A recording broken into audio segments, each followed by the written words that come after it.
Agad na nakumpiska ang smuggled cigarette products at isang Indian national ang naaresto sa isinagawang anti-illicit cigarette interdiction operation sa Busao Mountain Province noong 12 ng Mayo taong kasalukuyan. Ayon sa ulat, ang suspect na kinilala bilang isang 33 taong gulang na lalaking negosyante ay naaresto dahil sa di umano'y paglabag sa Republic Act No. 10643 o ang Graphic Health Warning Law at Republic Act No. 10963 na kilala rin bilang Tax Reform for Acceleration and Inclusion Law. Nakumpiska sa operasyon ng 82 reams ng Modern Red, 15 reams ng Modern Lights at 10 pakete ng Modern Red na sigarilyo na may kabuuang halaga ng BIR assessed tax liability na umabot sa 850,124.49 pesos.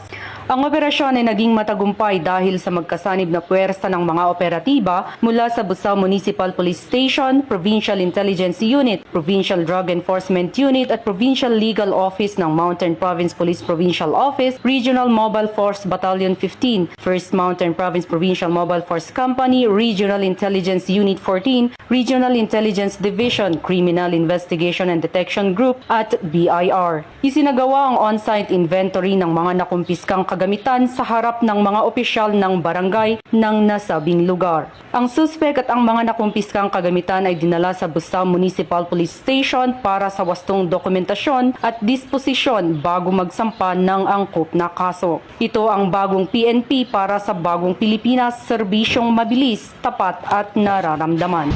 Mula dito sa rehiyon ng Cordillera, ako ang inyong PNN correspondent, Patrolwoman Lizelle Digman, alagad ng batas, tagataguyod ng Balitang Pulis.